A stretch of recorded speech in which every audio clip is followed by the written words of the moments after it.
ہے اس امر ہے.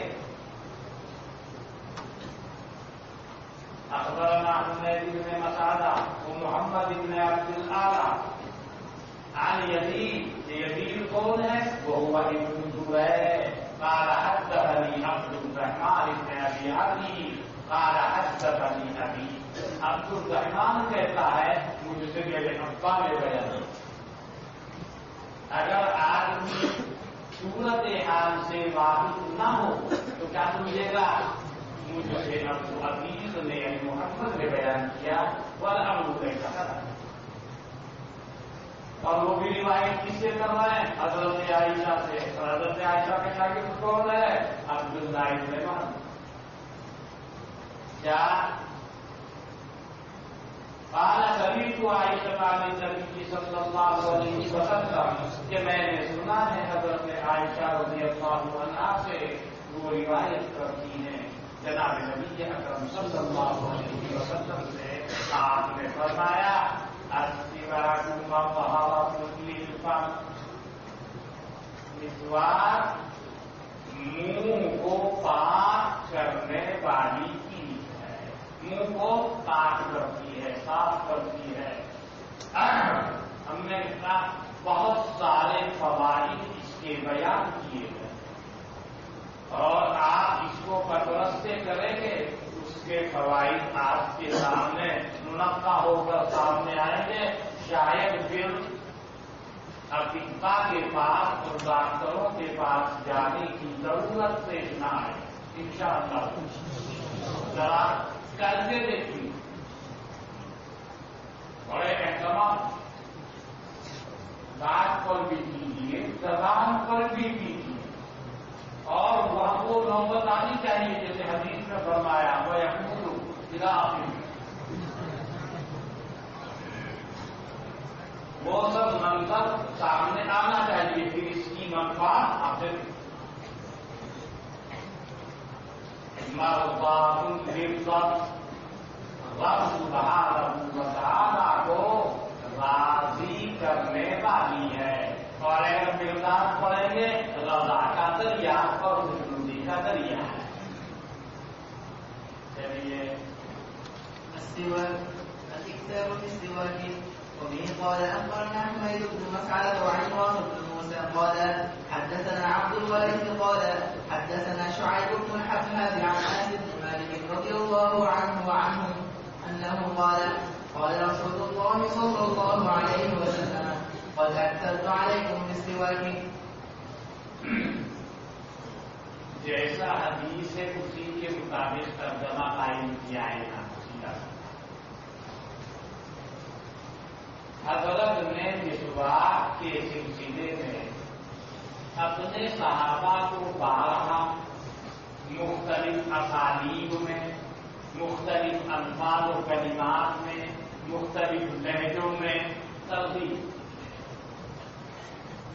اور اس سلسلے میں بہت اختصار سے آپ نے کام کیا. کہیں فرمایا لولا ان اشق علی امتی لأمرتهم بالسواك عند كل وضوء أو عند كل صلاة كما ورد. کبھی کسی طریقے سے کبھی کسی طریقے سے، کہیں اور کے ذریعے کہیں عمل کے ذریعے، جب بھی گھر میں داخل ہو رہے ہیں مسواک کر رہے ہیں، توفے اٹھوائے ہیں تو مسواک کر رہے ہیں، وضو کر رہے ہیں تو مسواک کر رہے ہیں. تو آپ فرما رہے ہیں قد اکثرت علیکم بالسواک. میں نے مسواک کے سلسلے میں تمہارے اوپر بہت ہی کثرت سے کام لیا ہے.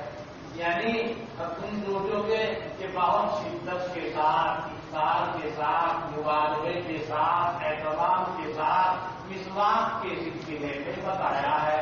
اصل میں کیا کروں، مجھے خود حضرت جبریل امین کی جانب سے یہی ہدایت یہی حکم مل رہا ہے کہ مسواک کرو مسواک کرو.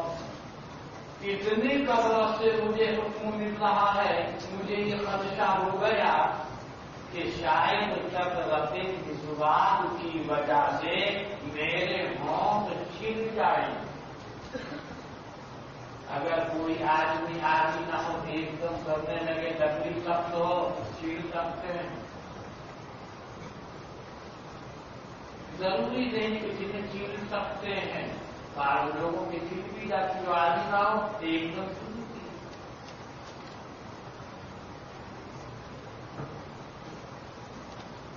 اکثر تو علیکم کثیرا.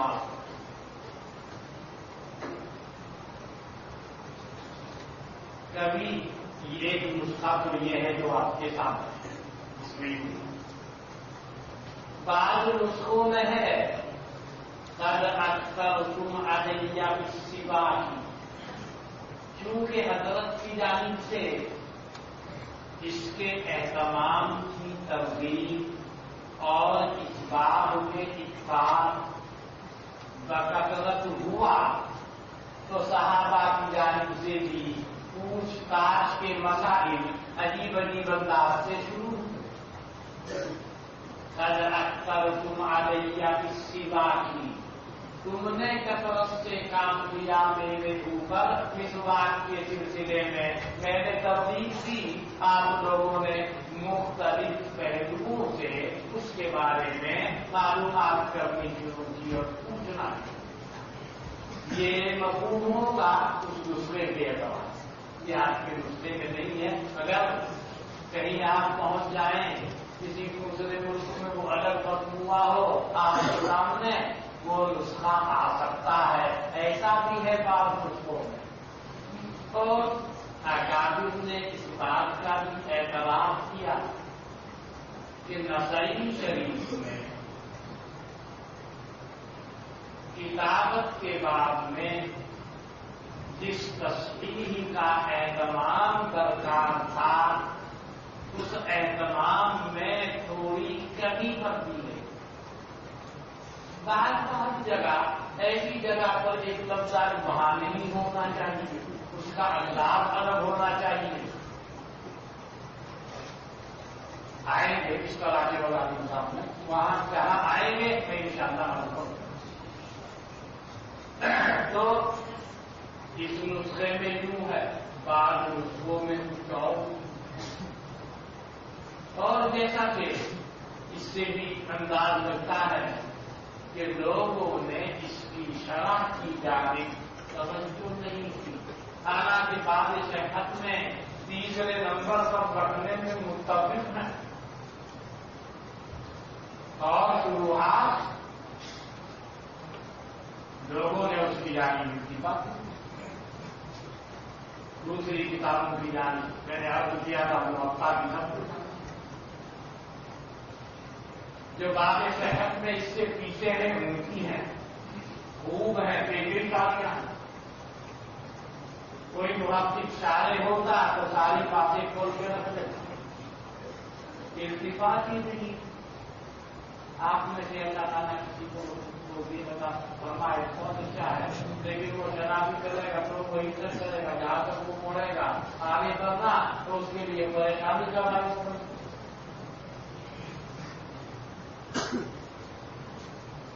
شراب تو ایسی ہونی چاہیے بتانی کس کو کہاں سے ضرورت ہو.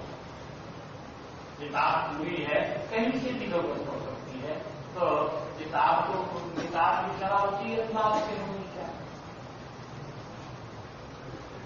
اس نسخے کے اعتبار سے قد اکثرت علیکم بالسواک کی میں نے مسواک کے سلسلے میں تمہارے سامنے بکثرت اور خوب مبارکے سے کام لیا ہے. یعنی مختلف اسالیب سے اقوال سے اور افعال سے اس کو سمجھایا گیا ہے.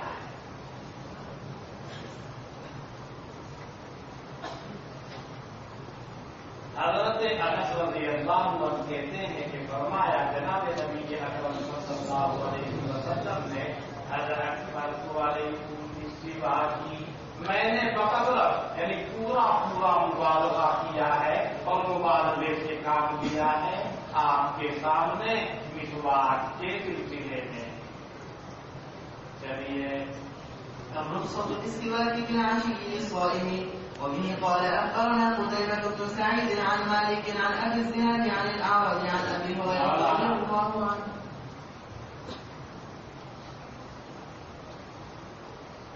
عشیًا آپ بولتے ہیں صبح و شام، غدوۃ و عشیہ، صبح شام. اردو میں شام کا اطلاق بعد زوال سے شروع ہو جاتا ہے. عشیًا زوال کے بعد سے شروع ہو جاتا ہے. وہ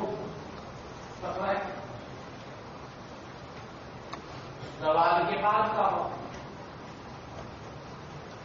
حدیث میں روزے کا ذکر ایسا ترجمۃ الباب قائم کر رہا ہے الرخصۃ بالسواء بالعشی. حدیث میں ذکر نہیں، نہ اس میں شام کا ذکر ہے، نہ اس میں عشیّ کا ذکر ہے، نہ اس میں روزے کا ذکر ہے، نہ اس میں صائم کا ذکر. حدیث کے اندر تو یہ فرمایا گیا لولا ان اشق علی امتی لامرتهم بالسواک عند کل صلاۃ. ہر نماز کے وقت میں، نماز زوال کے بعد بھی ہوتی ہے، نماز اس کے بعد عصر کی بھی ہوتی ہے، نماز اس کے بعد مغرب کی بھی ہوتی ہے، سب عشیّ کے اندر داخل. جب مسواک کرنے کا حکم میں دیتا لیکن آپ نے نہیں دیا، امت کے اوپر مشقت کا خوف ہے، تو اس کی سنیت تو باقی رہے گی. سنیت باقی رہے گی تو معلوم ہوا جب وہ زوال کے بعد ان اوقات میں روزے دار ظہر کی نماز پڑھے گا، وضو کرے گا، مسواک کرے گا. جب مسواک کرے گا، مسواک کا حکم ہے ہر نماز کے وقت میں یا وضو کے وقت میں، تو نماز تو نہیں پڑھنی ہے اس کو. روزے دار کے لیے حالت صوم میں مسواک کرنے کا کیا حکم ہے؟ بطریق دلالت انتظامی حدیث سے متوشح ہو رہا ہے کہ جائز ہے. لولا ان اشق علی امتی لامرتهم بالسواک عند کل صلاۃ. روزے دار بھی تو نماز پڑھے گا، وہ بھی تو وضو کرے گا، اس کو بھی حکم ملتا، لیکن مشقت کے خوف سے حکم نہیں ملا. حکم نہیں ملا تو وجوب نہیں ہوا، لیکن وہ جو سنیت ہے وہ تو برقرار ہے، اور وہ جو جواز ہے وہ تو برقرار ہے. اب مسئلہ کھڑا ہوا حالت صوم میں صائم کے لیے مسواک کرنے کا کیا حکم ہے؟ جائز ہے مسواک کرنا روزے کی حالت میں. روزے کی حالت لکڑی منہ میں دے گا، کوئی حرج کی بات نہیں، کھا تھوڑا ہی رہا ہے، وہ تو زبان پر یا دانت کے اوپر ہی تو چلا رہا ہے، اسے کھا نہیں رہا. یعنی اس کو مفترات ثلاثہ سے بچنا ہے، کوئی مفتر سامنے نہیں.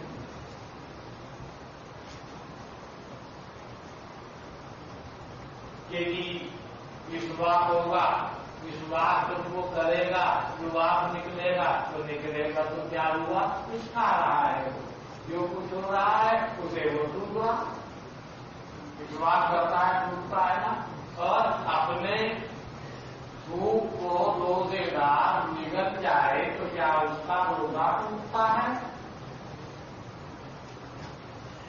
بہرحال مسواک جائز ہے، صبح کو بھی جائز ہے، دوپہر کو بھی جائز ہے، اس کے بعد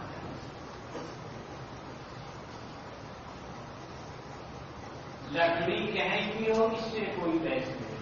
لڑکی اگر نیند کی ہو کرتی جگے گی وہ مسئلہ الگ ہے، وہ کھا نہیں رہا ہے ابھی وہ کڑواہٹ تو محسوس ہو رہی ہے، وہ تو فیضان ہے، وہ کھا نہیں رہا۔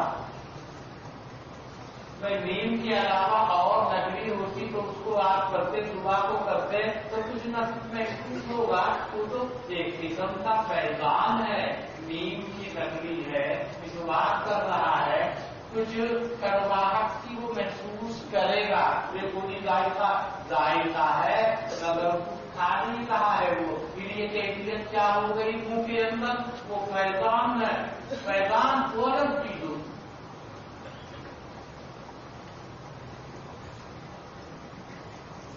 آدمی جس چیز کے قریب ہوا اس کا فیض تو پہنچے گا۔ بہت دن پہلے 30-31 سال پہلے کی بات ہے، شرح قائد پڑھا رہا تھا، ایک مدرسے کا شیخ الحدیث ہے اس وقت میں، اس نے مجھ سے پوچھا عرض کی تعریف کرتے ہوئے، میں کہہ رہا تھا عرض وہ ہے کہ جو اپنے محل مقبل سے انفکاک کو اور زوال کو اور جدائیگی کو قبول نہ ہے۔ اس نے کہا کہ جی پھر تو آپ کی ساری محنت نہ حاصل ہے۔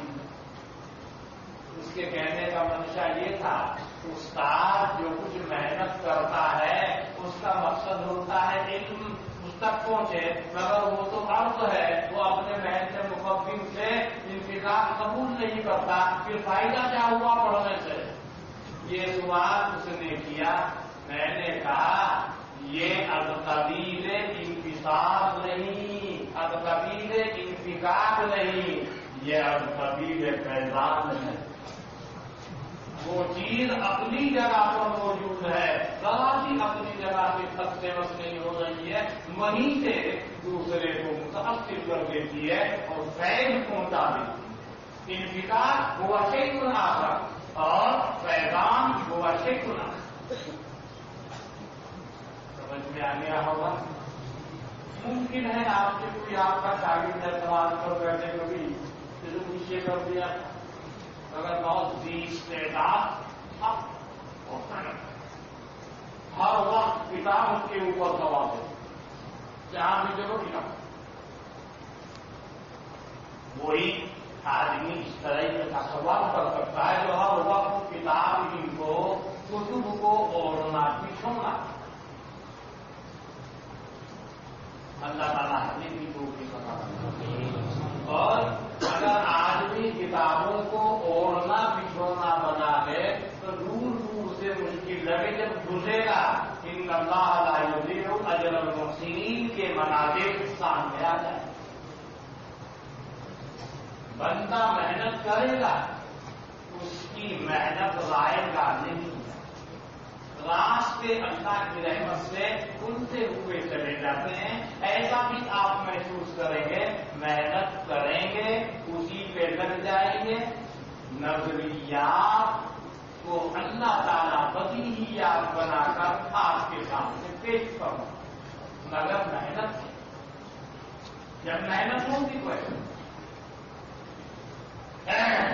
تو آپ دیکھیں گے بھائی آج امام نسائی رحمۃ اللہ علیہ کو کیا ہوا، کیا ترجمہ الباب قائم کر دیا، یعنی سارے محدثین حیران ہے اس کے اجتہاد، کیا ترجمہ الباب قائم کر رہا، لیکن بہت عمدہ چیز ہے۔ جب ہر وقت میں، ہر نماز کے وقت میں، وضو کے وقت میں حکم ہے تو لہذا حالت صوم میں بھی کہا جائے گا کہ یہ جائز ہے۔ اگر امام شافعی رحمۃ اللہ علیہ کی جانب یہ منسوب ہے کہ زوال کے بعد کرنا مطلوب ہے، زوال سے پہلے پہلے تک جائز ہے بلا کسی کراہت کے، زوال کے بعد کیوں زیادہ دیر کھانے پینے سے ٹھہراؤ ہو گیا، اب اس کے اندر کیا ہوا، وہ بھوک پیدا ہوئی اور وہ اس سے ظاہر ہوگی، حالانکہ وہ آیا ہے وَدَخَلُوا فَبِالصَّائِمِ أَطْيَبُ عِندَ اللَّهِ مِنْ رِيحِ الْمِسْكِ۔ ہوتی ہے منہ کی وہ اللہ کے نزدیک مشک کی خوشبو سے زیادہ کافی تھا، اس کا ازالہ ہو جائے گا. اس لیے زوال کے بعد نہ کیا مفہوم ان کی جانب بنتی. اس کے بارے میں جواب دیا گیا کہ ایک ہے دانتوں کی مسواک نہ کرنے کی وجہ سے جو بو کے اندر پیدا ہوتی ہے، ایک وہ بو ہے اس کو ظاہر کرنا مسواک کا کام. خلوق مہنگا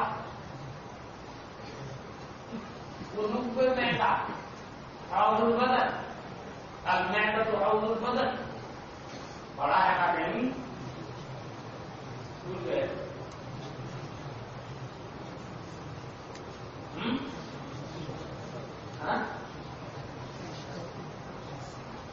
بالکل ایسے شکتی ہو رہے ہیں.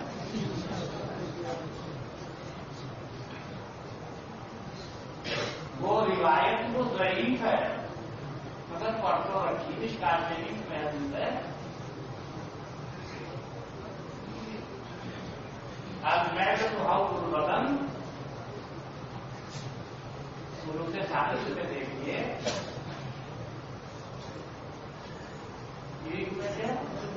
بڑی ہوئی باتیں ہیں. جب وہ آدمی کو مستعد نہیں رہے گی تو پریشانی کھڑی ہوگی. معدے کے خالی رہنے کی وجہ سے جو بو پیدا ہوتی ہے اس کا نام ہے خلوق. دانت کے اندر مسواک نہ پھیرنے کی وجہ سے کچھ بو آنے لگے کچھ محسوس ہو، اس کا نام خلوق نہیں ہے، وہ خلوق معدے کی وجہ سے. مسواک اپنا کام کرے، جو مسواک نہ کرنے کی وجہ سے منہ کے اندر کچھ توجہ پیدا ہوا ہے اس کا ازالہ مسواک کرے گی. اور جو معدے کے خلو کی وجہ سے جو کیفیات مرتب ہو رہی ہیں اور جو بو اس سے آ رہی ہے اس کا ازالہ مسواک نہیں کر سکے گی. جب صورت حال یوں ہے تو صبح کا وقت ہو، زوال سے قبیل ہو، زوال کے بعد ہو، مسواک کرنے کا حکم ہر وقت صائم کے واسطے. سمجھ میں آ گئی بات؟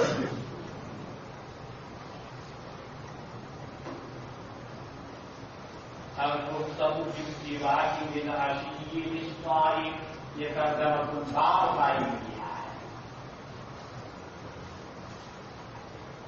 اب حدیث پیش کی بحوالے ابو ہریرہ قال رسول اللہ صلی اللہ علیہ وسلم لولا ان اشق على امتي لامرتهم بالسواك عند كل صلاة. حدیث کا مفہوم تو ہم اس سے پہلے عرض کر چکے، مگر یہاں اس حدیث سے ترجمۃ الباب کا کوئی جوڑ نہیں ہے، لیکن ہم نے بتایا جوڑ ہے اور بڑا لطیف استنباط ہے.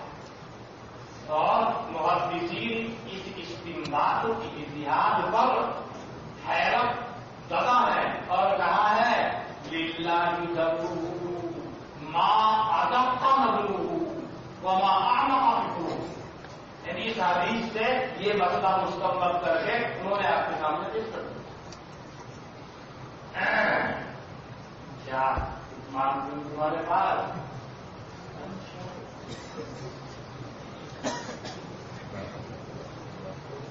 حضور سارے محدثین شادی کی کیوں ہے؟ مولانا قاعدہ یہ ہے استقراء تام کے بغیر سب کے کلی جائز نہیں ہے.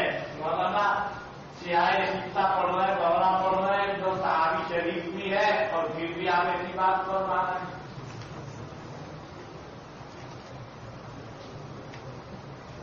امام نسائی کا مسلک کیا ہے؟ کیا تھا نا، کیا بتایا؟ آپ کی پڑھی کی نظر ہو گیا آپ کے سوال سے. شاہ عبدالعزیز صاحب محدث رضی رحمۃ اللہ علیہ نے مستان المحدثین میں